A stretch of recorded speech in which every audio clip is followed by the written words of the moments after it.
انتخابات میں ایک شخصیت زیادہ متاثر ہوئی ہے،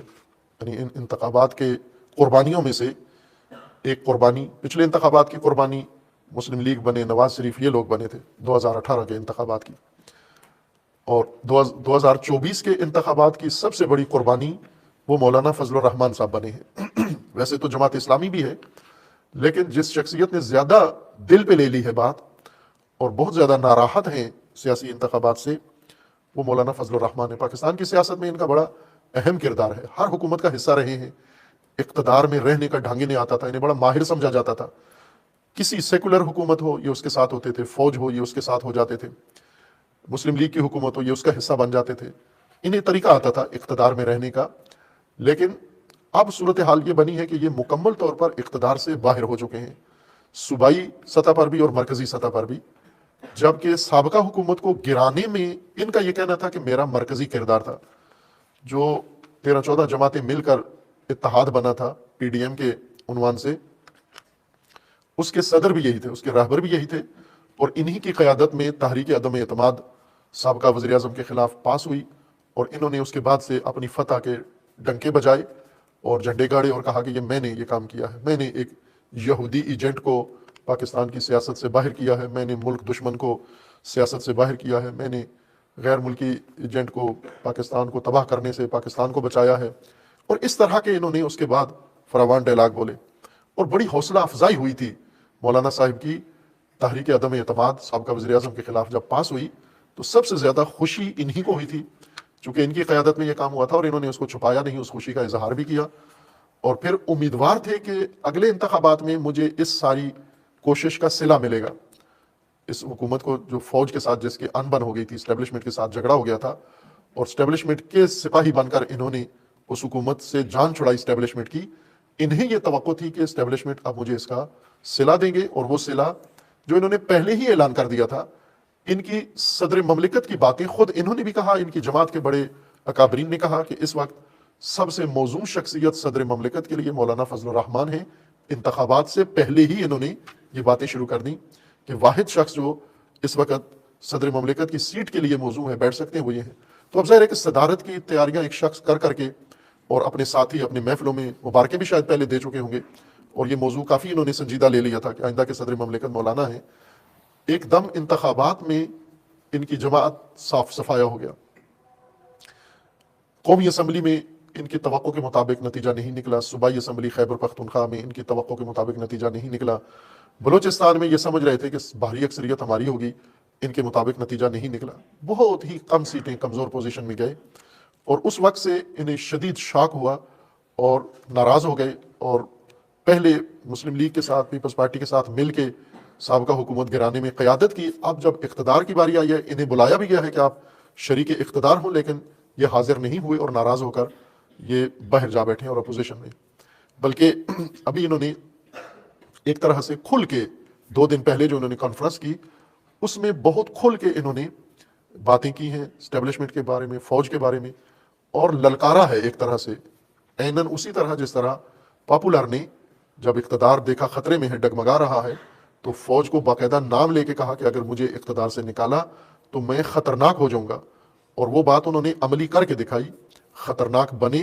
اور شدید خطرات فوج کے لیے، جرنیلوں کے لیے اور اسٹیبلشمنٹ کے لیے انہوں نے ایجاد کیے، اور ان خطرات سے بڑی مشکل سے بچے افواج بھی اور اسٹیبلشمنٹ بھی، لیکن یہ خطرات انہوں نے ایجاد کیے۔ مولانا فضل الرحمان انہوں نے بھی اب یہی لہجہ اپنا لیا ہے۔ 2 دن پہلے کی پریس کانفرنس میں انہوں نے ہو یہی باتیں کی جو میڈیا پہ نشر ہوئی ہے، اور اس کے اندر انہوں نے کہہ دیا، صاف ستھرے الفاظ میں کہہ دیا کہ ہم فوج کو دفاعی قوت کے طور پر برداشت کر سکتے ہیں، سیاسی قوت کے طور پر برداشت نہیں کر سکتے۔ اور انہوں نے کہا کہ اس انتخابات میں جو میرے ساتھ ہوا ہے، اس کے بعد انہوں نے کہا کہ اب میں یہ سوچ رہا ہوں، یا میری جماعت سوچ رہی ہے کہ ہم پارلیمانی سیاست سے کنارہ کش ہو جائیں، باہر آ جائیں، یعنی انتخابی سیاست نہ کریں، انتخابات میں حصہ نہیں لیں گے،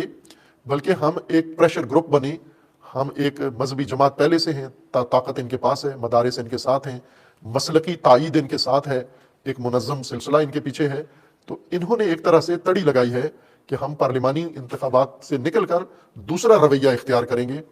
اور اس طرح گویا اعلان کر رہے ہیں کہ اب میں بھی خطرناک ہونے جا رہا ہوں. چونکہ پہلی شخصیت جن کو اقتدار سے باہر رکھا گیا، انہوں نے کہا تھا میں خطرناک ہو جاؤں گا، اور مولانا ان سے زیادہ خطرناک ہو سکتے ہیں اگر حقائق کو دیکھا جائے. اگر مولانا کی نیت میں یہ بات آ گئی ہے کہ میں نے خطرناک بننا ہے اسٹیبلشمنٹ کے لیے، تو ان کے پاس بھرپور طاقت و قوت ہے. مذہبی قوت ہے ان کے پیچھے، مدارس کی قوت ہے ان کے پیچھے، مسلکی قوت ہے ان کے پیچھے،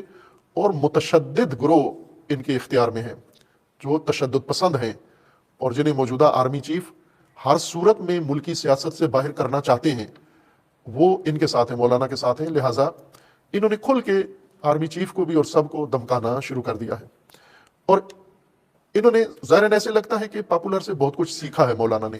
جبکہ ان کو سب سے سینئر سیاستدان مانا جاتا ہے، اور یہ ایک رول ماڈل ہے مذہبی جماعتوں کے لیے.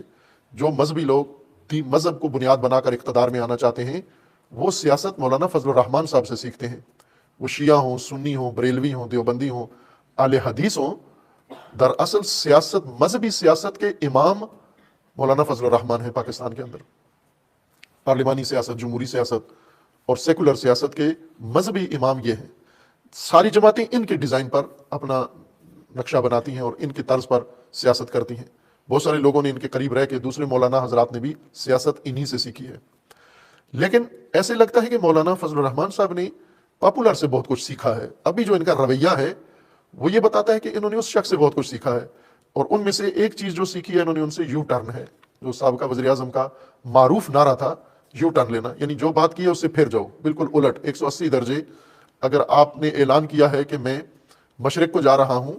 نعرے لگا کے، عوام سے تائید لے کے، ووٹ لے کے، تو مغرب کو چلے جاؤ. لوگ پوچھیں کہ آپ نے تو مشرق کا نام لے کر ووٹ لیے تھے، تو وہ یہ جواب دیتے ہیں کہ یہ ایک سیاستدان کی خوبی ہے. بڑا لیڈر ہمیشہ یو ٹرن لیتا ہے، اور جو یو ٹرن نہ لے وہ بڑا لیڈر بن نہیں سکتا. یہ ان کا معروف جملہ بھی تھا، اور انہوں نے اپنی پوری سیاسی اقتدار میں 3.5 سال میں شاید 3000 سے زیادہ یو ٹرن لیے ہیں. جو کہا بالکل اس سے الٹ پھرے، اور انہوں نے یہ سیاست میں ایک اضافہ کیا ہے، گویا انہوں نے یو ٹرن والا. مولانا نے بھی یہی یو ٹرن لیا ہے. الیکشن کے دن تک، ووٹ کے دن تک، یہ تحریک انصاف